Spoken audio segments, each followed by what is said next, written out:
Hi guys, today we are going to discussing current electricity or simply electricity, chapter 12 of class 10.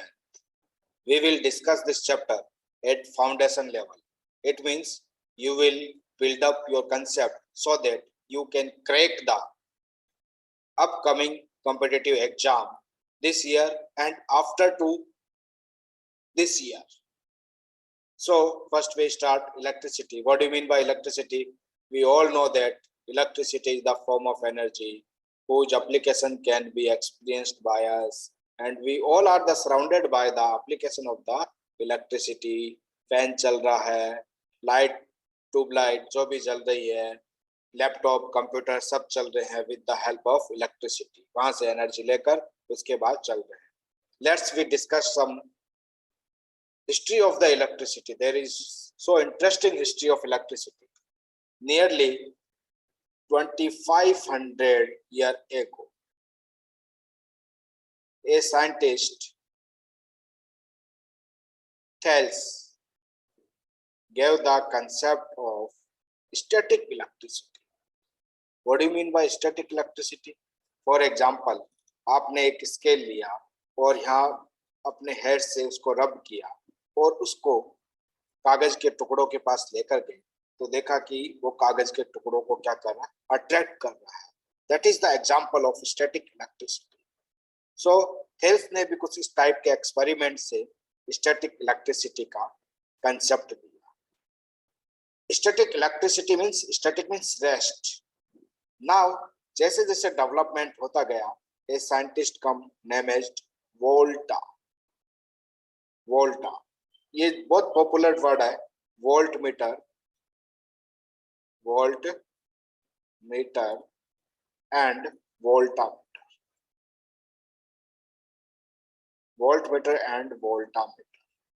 ये आप याद रखिएगा, ये आपसे पूछा जाता है.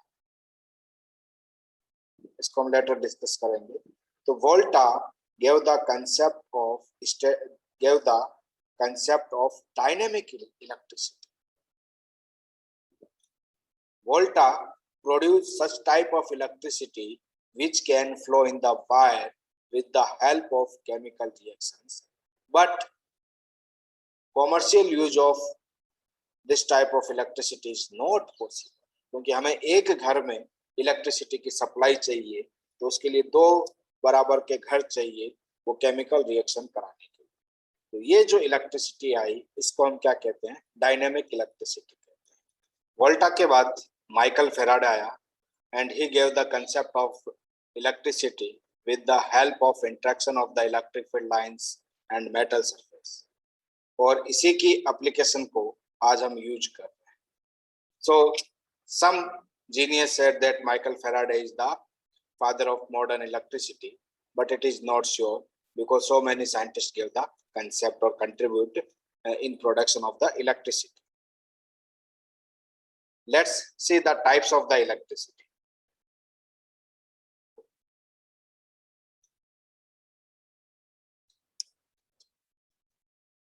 Here we discussed two types of the electricity, already discussed. First is the static electricity.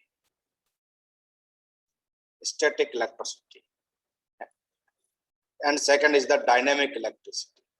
So this static electricity is named as electrostatics. Electro means charge. And static means rest. It means the branch of the physics in which deals the interaction due to charge when it is in state of the rest is called electrostatics.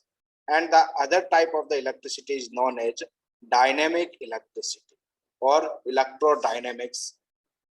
Electro means electron, charge, dynamics means motion. It means the branch of the physics in which we deals the interaction due to charge when it is in state of the motion, that is known as electrodynamics or electric dynamics, or sometimes simply we say that electricity or current electricity. Sometimes we say that this is the current electricity. After that, as development is going, a scientist, Hans Christian Ørsted, found the connection between electric current and the magnetic field. and give the concept of new branch that is known as electromagnetism. That is known as electromagnetism. This is the history and introduction of the electricity. अब यहाँ पर एक word repeat हो रहा है, charge. Charge. What do you mean by charge? Sometimes we say that this is the electric charge. Let's see what is electric charge. Electric charge, particles are the substance and charge happen to be one of their property just as mass. यानी जैसे मास किसी भी substance की property होती है, वैसे ही electric charge भी क्या है, सबस्टांस की प्रॉपर्टी है. और भी हम इसको सिंपल वर्ड्स के अंदर कहें तो we can say that the charge is property of substance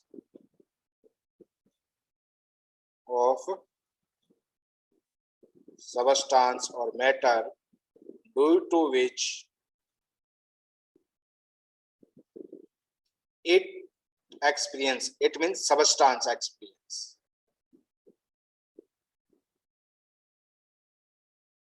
experience or produce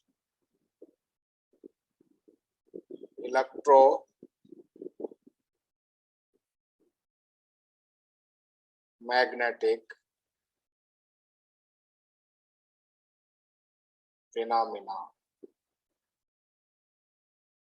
So we can say the charge is the property of material just as mass. अब उसके लिए जरूरी नहीं है कि उस सबस्टांस का मास है तो चार्ज ही हो, पर जैसे मास होता है वैसे क्या चार्ज भी इन सबस्टांस की एक प्रॉपर्टी है. अब ये चार्ज कैसे आता है किसी भी ऑब्जेक्ट पर, उसको हम डिस्कस करें. तो यहाँ पर देखिए जो चार्ज की जो बेसिक यूनिट होती है वो क्या होता है, इलेक्ट्रॉन होता है. क्या होता है, चार्ज की जो बेसिक यूनिट होती है वो क्या होता है, इलेक्ट्रॉन होता है. तो थोड़ा हम इन बेसिक पार्टिकल्स के बारे में जानते हैं. We know that any substance is made up from the atom. कोई भी सबस्टांस है एटम से बना है. And atom is the made up from three particle, electron, proton and neutron.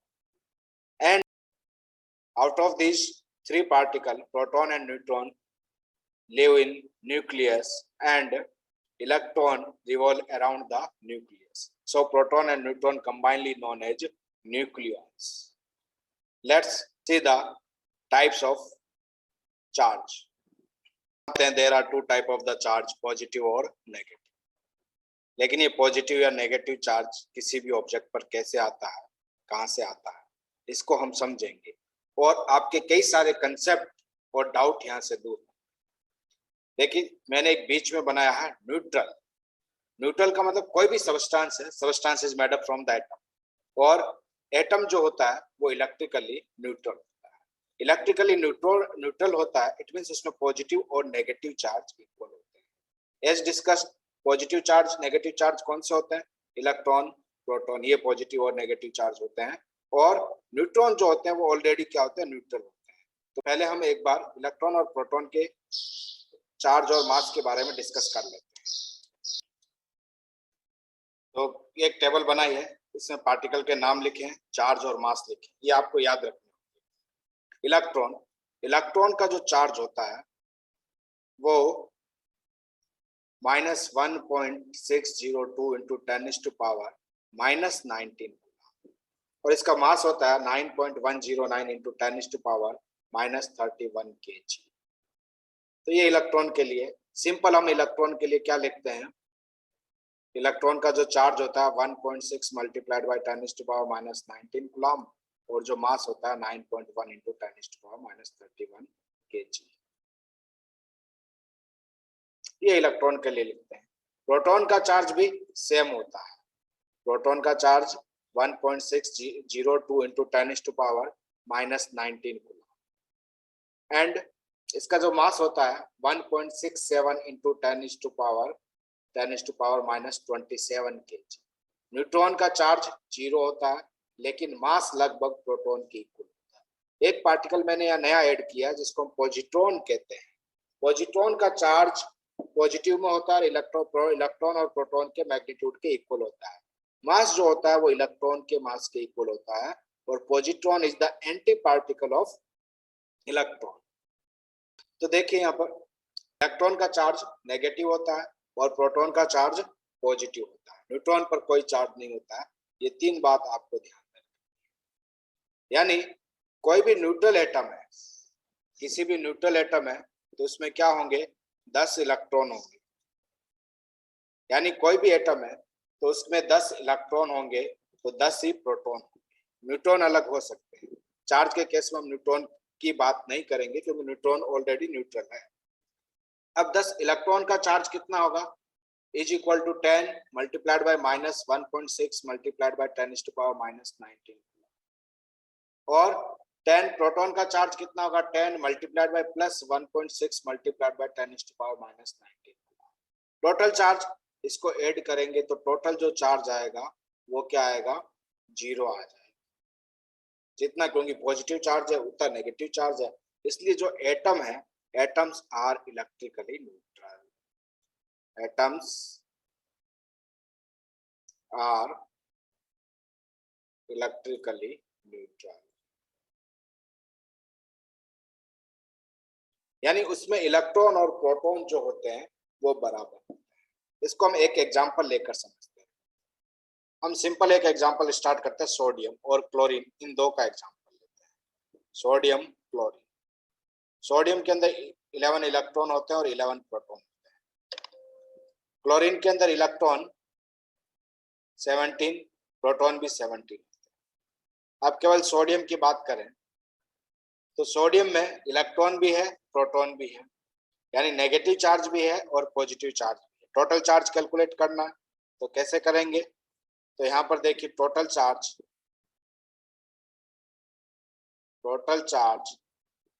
In Na due to electron is 11 multiplied by 1.6 multiplied by 10 to power minus 19। अब यहाँ पर electron का नेगेटिव चार्ज इसलिए यहाँ पर माइनस लिखेंगे तो आएगा minus 17.6 multiplied by 10 to power minus 19। Similarly total charge in Na due to proton. अब देखिए डिनोट करने का तरीका है, प्रोटॉन को प्लस सी भी लिख देते हैं, ऐसे प्लस सी भी लिख देते हैं। सिमिलरली इलेक्ट्रॉन को भी माइनस सी या माइनस ई ऐसे भी लिख देते हैं। ई का मतलब है 1.6 इंटू 10 टू पावर माइनस 19। तो प्रोटॉन पर भी 11 मल्टीप्लाइड बाय, क्योंकि एक प्रोटॉन पर जो चार्ज है वो पॉजिटिव है तो इसको हम टोटल प्रोटॉन हमारे यहाँ पर 11 है तो इससे मल्टीप्लाई कर देंगे तो यह क्या आ जाएगा, plus 17.6 multiplied by 10 to power minus 19। Neutron कितने भी हो, सब हर एक न्यूट्रॉन का चार्ज 0 है तो सारे न्यूट्रॉन का चार्ज भी क्या होगा, 0 होगा। तो कह सकते हैं इसको लिखने की आवश्यकता नहीं है। तो total charge in Na due to neutron is, ये तो ऑलरेडी 0 है। Now total charge of Na पर टोटल चार्ज कितना होगा, तो इसके लिए हम क्या करेंगे, ये जो तीन टर्म्स आई इन तीनों का क्या कर देंगे, सम कर देंगे। तो देखिए कितना आएगा टोटल चार्ज, सम करके आप स्क्रीन पॉज करके सॉल्व कर सकते हैं। टोटल चार्ज ऑन या इन Na इज इक्वल टू 0। यानी सोडियम एटम के अंदर पर टोटल चार्ज 0 है। Similarly total charge on chlorine, chlorine के अंदर भी सेम इलेक्ट्रॉन और प्रोटॉन है उस पर भी चार्ज 0। कोई भी एटम लेंगे उसमें जितने इलेक्ट्रॉन होंगे उतने प्रोटॉन होंगे, इसलिए उन पर टोटल चार्ज 0 होगा। So we said that atoms are electrically neutral. जब एक एटम पर चार्ज 0 है और तो पूरे सबस्टेंस पर भी क्या होगा, चार्ज 0 होगा और वो सबस्टेंस क्या होगा, इलेक्ट्रिकली न्यूट्रल होगा।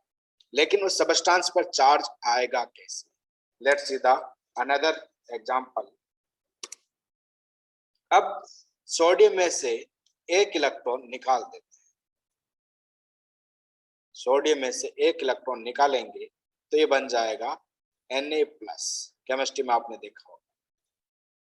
अब Na+ के अंदर देखते हैं कि कितने इलेक्ट्रॉन और कितने प्रोटॉन होते हैं। Na के अंदर 11 इलेक्ट्रॉन और इलेक्ट्रॉन ही, और Na 11 प्रोटॉन थे। सोडियम में न्यूट्रल Na के अंदर 11 इलेक्ट्रॉन और 11 प्रोटॉन थे, तो Na+ के अंदर एक इलेक्ट्रॉन कम हो गया 10, और यहाँ पर प्रोटॉन कितने रहे, 11 ही रहे। एक इलेक्ट्रॉन हमने निकाला, कम हो गया, तो इलेक्ट्रॉन 11 से क्या हो गए, 10। Now calculate total charge on Na+। आप वीडियो को पॉज करके कैलकुलेट कीजिए कितना टोटल चार्ज आता है। सॉल्व कर लिया होगा, अब सॉल्यूशन चेक करते हैं।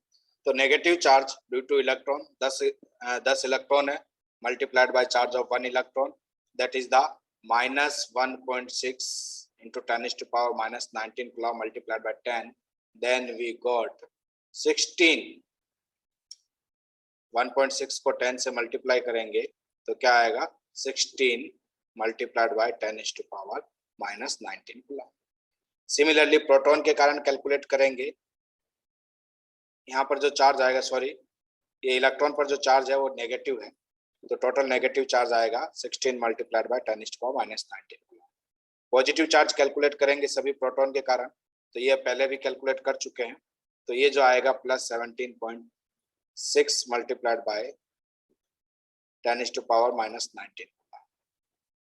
अब टोटल चार्ज फाइंड आउट करना है, तो टोटल चार्ज फाइंड आउट करना है तो हम इन दोनों चार्ज को क्या कर देंगे, ऐड कर देंगे।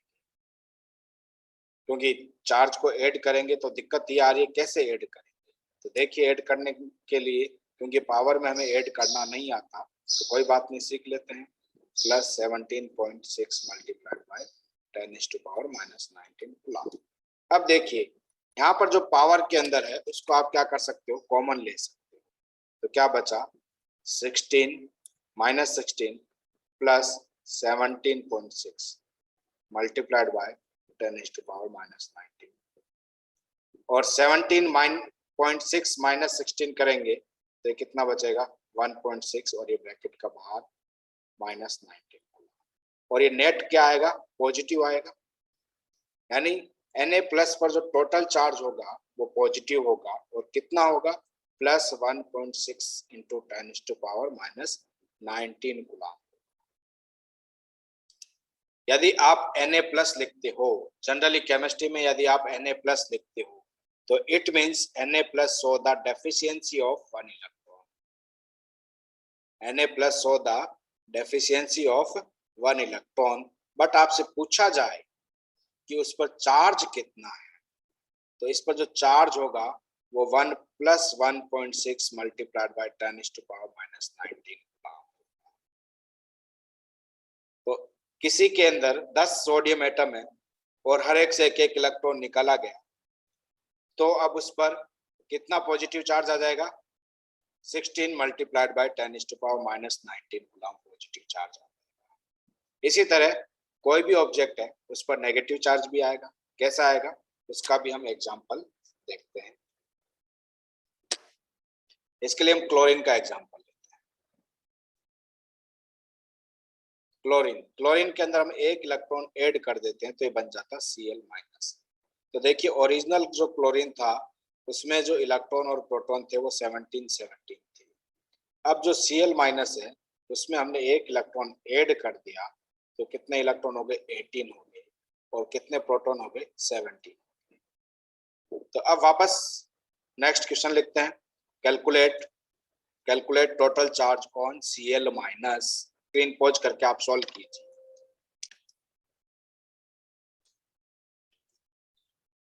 सॉल्व कर लिया होगा, अब सॉल्यूशन चेक करते हैं। टोटल नेगेटिव चार्ज यानी इलेक्ट्रॉन कितने, 18 है, नेगेटिव चार्ज इलेक्ट्रॉन के कारण ही होगा, तो 18 मल्टीप्लाइड बाय 1.6 मल्टीप्लाइड बाय 10⁻⁻19,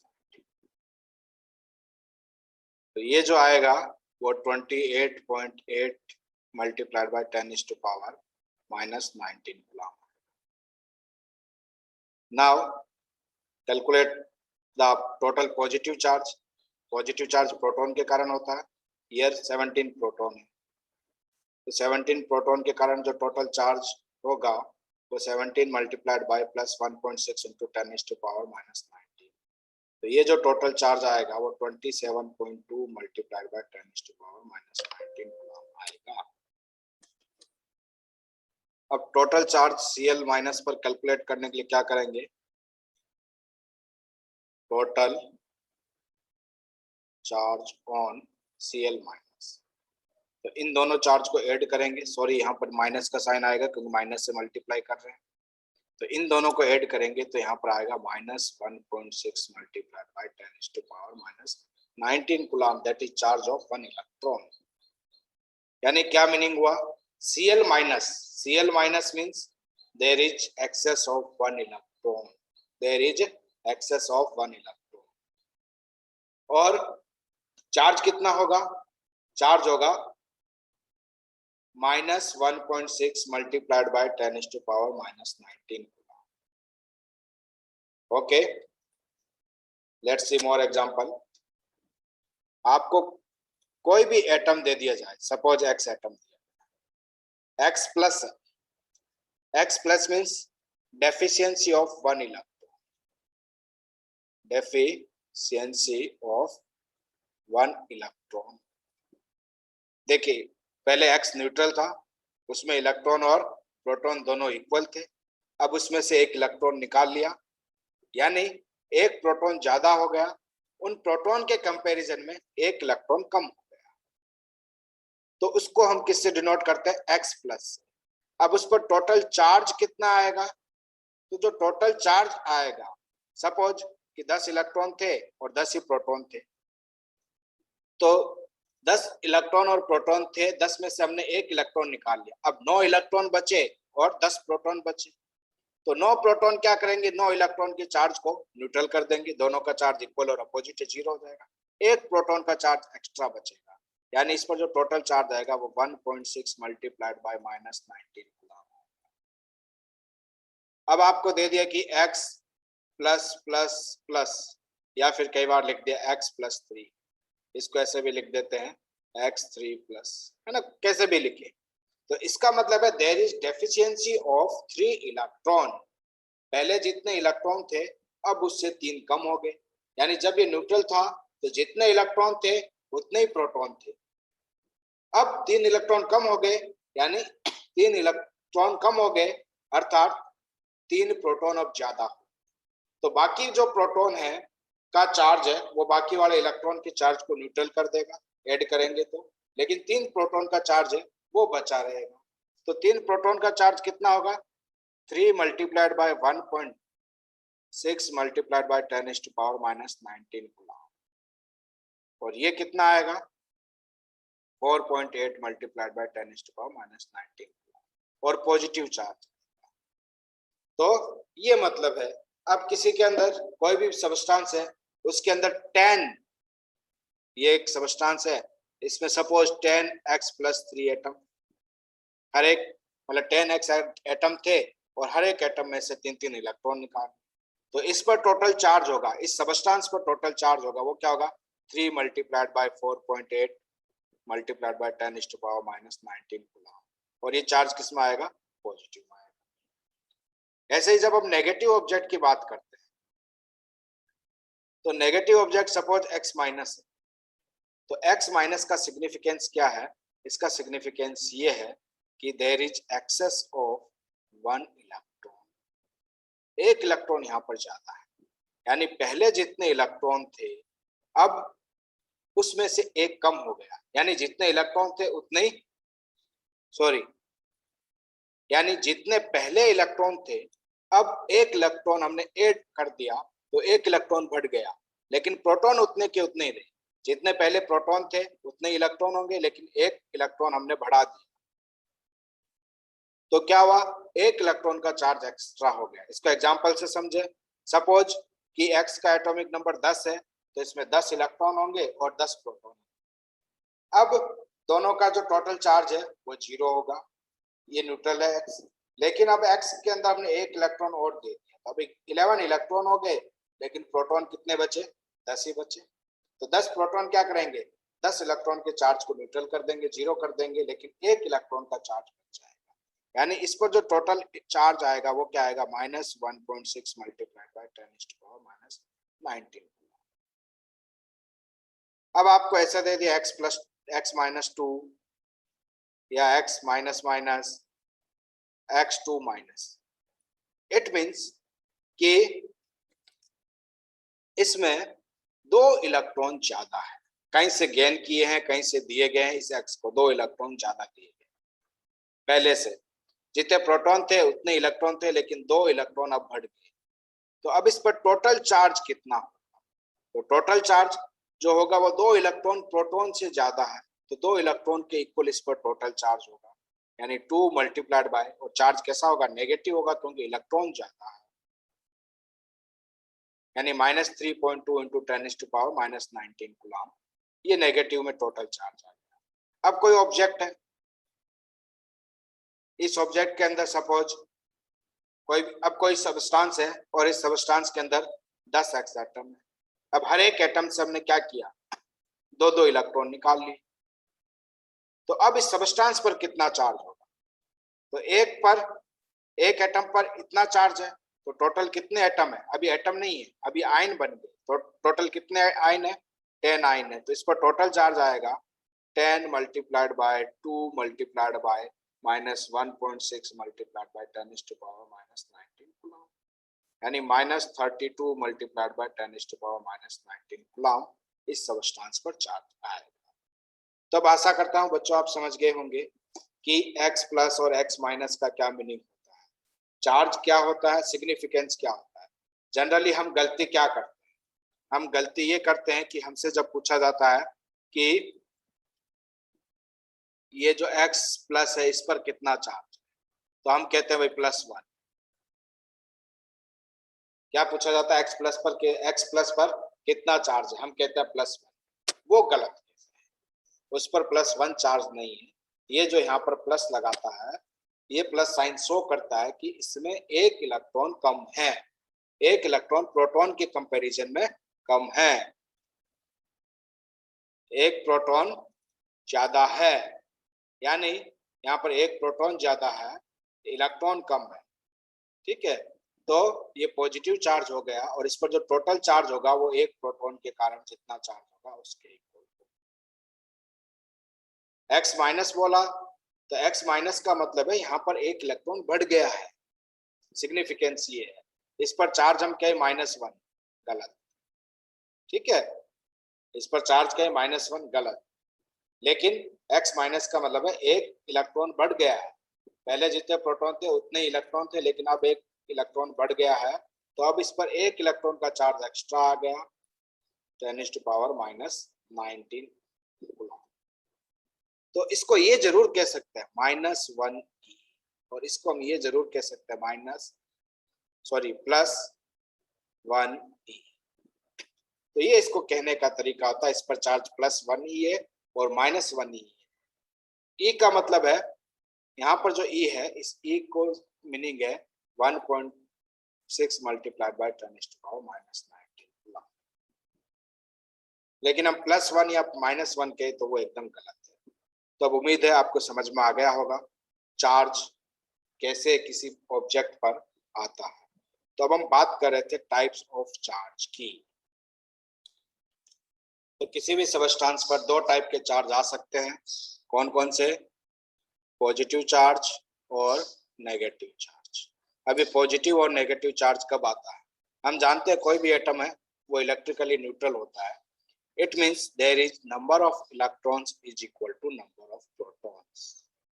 अब कहीं पर नंबर ऑफ इलेक्ट्रॉन्स ज्यादा हो जाए, if there is number of electron is greater than number of protons, then we say it is negative charge।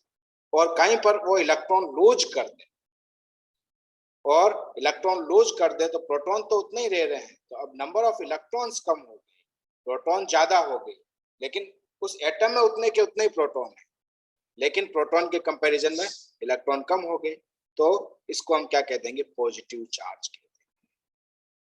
So there is 2 type of the charge, positive charge और negative charge. Positive charge के अंदर electron कम होते हैं in comparison of proton, और negative charge में electron ज्यादा होते हैं इन कंपैरिजन ऑफ प्रोटॉन। अब यहाँ पर देखिए बात, जो नंबर चेंज हो रहा है वो केवल इलेक्ट्रॉन का चेंज हो रहा है। प्रोटॉन जितने ओरिजिनल है उतने ही है, प्रोटॉन का नंबर चेंज नहीं हो रहा है। क्यों नहीं चेंज हो रहा? क्योंकि प्रोटॉन जो होता है वो न्यूक्लियस के अंदर होता है, और न्यूक्लियस से प्रोटॉन को रिमूव करने के लिए बहुत ज्यादा एनर्जी, लगभग 1 गीगा इलेक्ट्रॉन वोल्ट देनी पड़ती है, जो कि नियरली इम्पॉसिबल इन जनरल। तो इसलिए आप एक बात ध्यान रखिए, हम कहते हैं atomic number is always decided from number of protons, not by number of electrons. क्योंकि नंबर ऑफ प्रोटॉन कांस्टेंट रहते हैं, नंबर ऑफ इलेक्ट्रॉन से डिसाइड किया जाएगा, तो Na का अलग होगा, Na प्लस का अलग होगा, Na प्लस प्लस का अलग होगा, तो बहुत सारे कॉन्ट्राडिक्शन हो जाएंगे। तो so atomic number is decided by number of protons, not by number of electrons. अब आपके लिए एक डीपीपी है, इसमें आप बताएंगे कि इनका सिग्निफिकेंस क्या होता है और इन पर टोटल चार्ज कैलकुलेट करें, और जो आपका डाउट है वो आप कमेंट बॉक्स में लिखेंगे, और साथ में आप जो कंसेप्ट आपका सोल्व होता है उसको भी आप कमेंट बॉक्स में लिखें। तो अब मिलते हैं नेक्स्ट क्लास में। Thank you.